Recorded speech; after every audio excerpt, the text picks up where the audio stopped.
back with the Kings of the North, all defense team. And we'll start at edge with, I think, the easiest guy, the slammiest dunk of this. We've talked about him a lot when we've done our best player rankings. That's Jonah Elliss of Utah. He has 10 sacks. That's first in the North. He is the driving force of an overachieving and excellent Utah team. And he was a no doubt about it guy, Landis. And then the second edge spot, I think, was up in the air going into this past weekend. And then somebody kind of locked it down.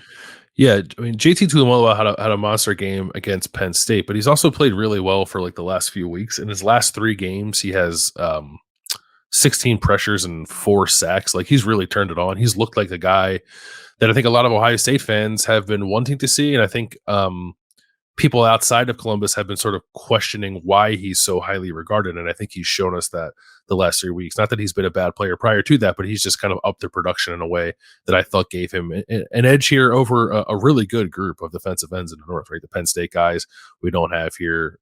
Michigan's got pretty good ends. So like there are other guys we could have considered, but I thought JT and Jonah Elliss were fairly easy at this juncture. Braylon Trice of Washington is a really good player. I think Kydron Jenkins at Purdue, I think, leads the North in pressures. Multiple dudes here, but the game Tuimoloau just had, I think, put him over the top. Defensive tackle, we had some initial disagreement here. I think there's probably a top 4, and we had to pick 2. I want to throw Dante Corleone of Cincinnati as a guy that I think deserves at least a little discussion. Chris Jenkins at Michigan, I think, deserves a little discussion. But the 4 I think it came down to is Tyleik Williams of Ohio State, Howard Cross of Notre Dame, Mason Graham at Michigan, and Johnny Newton at Illinois. We picked Newton and Graham. Why? Johnny Newton, I think, is just maybe the best defensive tackle in the country. And he gets, I don't know if overlooked is the right word because Illinois is not very good this year, but his impact on games is incredible. Like, he dominated in the Penn State game. I thought he dominated in the Wisconsin game, even though Illinois ended up losing that game. He's been as productive as you want him to be as a guy who came into the season with like All-American consideration and a guy who's going to be a first-round draft pick, and he's doing it while playing basically every meaningful defensive snap for Illinois. So I think he's first. I think he had to be here. And then we honestly got into a spot where we initially maybe only had one Michigan player on our entire team, and for a team that's like the best team in the North, and we'll have our team rankings right after this. And that just seemed wrong. I do think if we did a second team, Michigan might have 6 or 7 guys on the second team. They have a lot of guys who are very high level players, but maybe aren't quite, the best guy or one of the top 2 guys at their position. But I think trying to like fairly represent what's happened in Northern football helped lead us to Mason Graham of Michigan over Howard Cross of Notre Dame at this spot. Howard Cross has played 392 snaps. Mason Graham's only played 161. But you think maybe Mason Graham is Michigan's best player? I do think he's their best player. On a team full of good players, I think he's their best. They have excellent defensive tackles. They might have the best defensive tackle group in the country with him and Chris Jenkins and Kenneth Grant. Like, all 3 of those guys are playing really well. But this is partly influenced, I think, by some of this discussion I heard around Michigan when Mason Graham missed some time and then came back into the lineup, and Jim Harbaugh was like, oh, thank God we got this guy back. Like, he changes everything for us. And he's played really well. If you extrapolate his numbers, which maybe isn't fair, but if you extrapolate his production to this point over a workload of someone like a Tyleik Williams or a Johnny Newton, I think he would stack up very favorably, if not better. Like, he's been productive. He just hasn't played a ton. But I think when he plays, he is among the most impactful defensive tackles in the country. So we just had to rep Michigan. So I think, if Howard Cross kind of won the Duke game almost by himself, I think he had 7 pressures from an interior defensive line spot for Notre Dame in that game. So like, he has been a force, but we only have 2 spots, man. So he was really good against Ohio State too. Yeah. All right. Linebacker. This was another one. I just sort of was pounding the table for Abdul Carter. Statistically, PFF grade, like, he's not up there with a bunch of other guys, but I thought watching Penn State through the course of the year, and I thought it again on Saturday, I just think like getting after the quarterback, playing coverage, running sideline to sideline. I just think he is sort of like the guy who makes that Penn State defense go. And I think he's better than his stats show. So we do have him here. We have Jay Higgins, who's a tackling machine at Iowa and leads the North in tackles by 1 million. And then you were very clear on who you wanted this third linebacker to be. I wanted a representative for Rutgers defense. Rutgers defense has been excellent this year. It's the reason that Rutgers is bowl eligible. And there's a few good players on that defense. I picked Mohamed Touré, their linebacker. He's the captain of the defense. He missed last year with an ACL injury. Prior to that, the 2 seasons prior to that, he led Rutgers in sacks. He does not have a ton of sacks this year, but he does lead all Northern linebackers in pressures. He's a fairly short tackler. He doesn't rack up double-digit tackles per game like Jay Higgins does, but he's a good tackler and a guy just like, I think, makes that defense go a little bit. Like he's the guy that I think they all turn to when they're trying to get stuff figured out. And I think it was important to have Rutgers representation here as a nod to them for how well their defense has played this year. No, I think that's fair. JD Bertrand at Notre Dame, worth talking about. Aaron Casey at Indiana. Yep. It's been really made some splash plays for the Hoosiers. The Michigan linebackers are really good. The Ohio State linebackers were really good last year. They're not quite as good this year, but they're still very good players. So again, this is one of those things. We're doing an all-North team. We're never going to have a shortage of running backs and linebackers.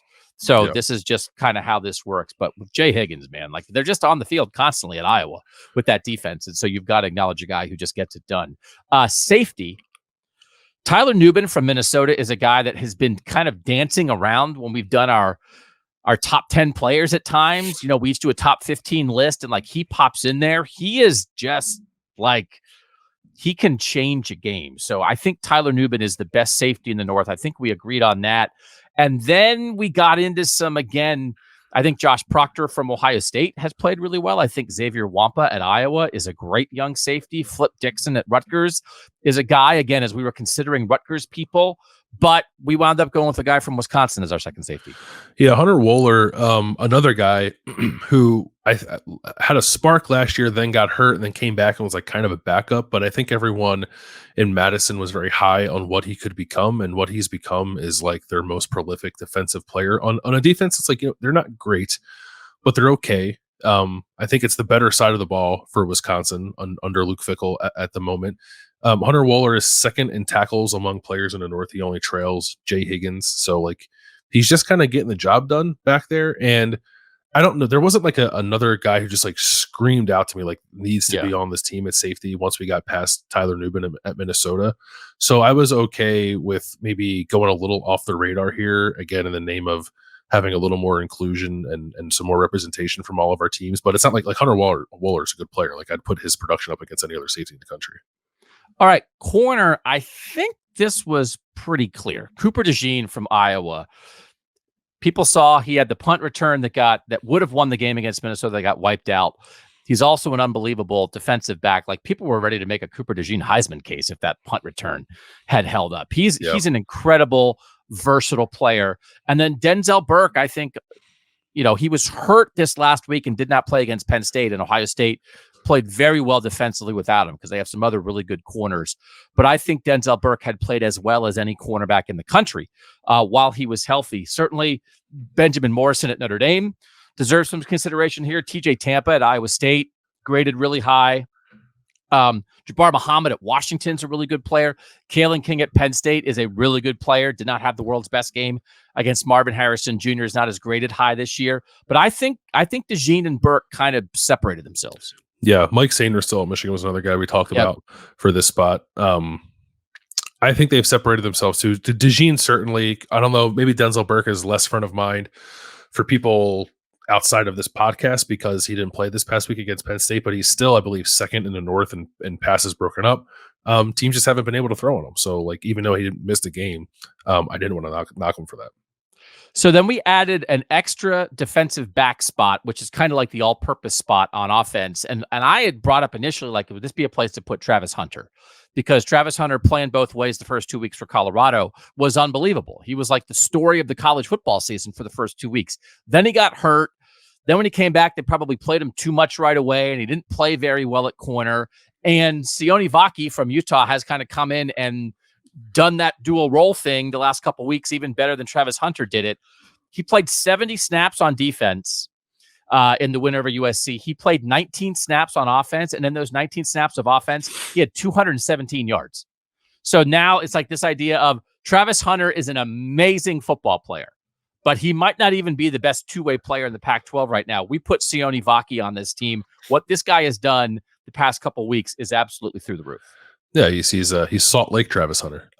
Yeah. He's a good safety. I don't know they would have considered him merely on his safety play. Like Cole Bishop at Utah is also an excellent safety. Maybe if he wanted a Utah guy, we might have leaned Cole Bishop's way in the secondary. But the fact that Sione Vaki had just 2 weeks ago decided I'm going to play offense now and then became like one of the most explosive offensive players of the teams that we cover is a bit absurd. And he did it as a rusher 2 weeks ago. He did it as a receiver last week against USC. Like, it's blowing my mind what they're doing now. I suddenly feel very different about Utah's offense because of this guy. And I know this is a defensive team, but we wanted to find some way, I think, to give a tip of the cap to that kind of versatility and a guy helping out his team in that way. Because I'm not sure there's a guy in the North who's helping his team out more than Sione Vaki is right now.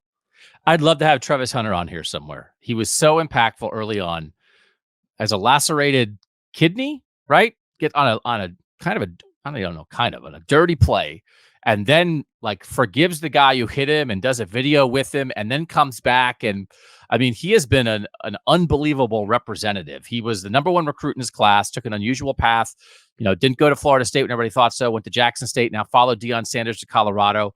He is like what college football is all about right now. And I so wish he hadn't gotten hurt. So we want to like give a nod. And again, we've talked about the Colorado receiving crew. They have so many guys. It's hard to pick one. Shadur Sanders has also been unbelievable, but Michael Penix and JJ McCarthy and Bo Nix and a lot of other guys like that exist. So no Colorado guys on our team. We did represent 14 different teams, and we also picked the Iowa punter. Yeah, well, he deserves it. Yeah. He's awesome. Yeah. Like, you can make fun of the Iowa, like the idea of like punt to win, but at least then they get the best punter. And Torrey Taylor, 45.6 net, is first in the North.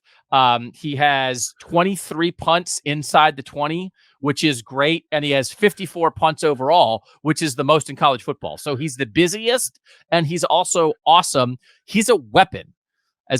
Anything you want to do to like sort of mock Iowa, their punter is a weapon. And so Taylor is absolutely the guy here, and he deserves it. And now we can make Iowa punting jokes, but he's not a joke. He is not a joke. He's fourth in the country in punting average, and the difference between the top four is like a yard or two. But he has punted 24 more times than the guy who was number one in the country in punting average.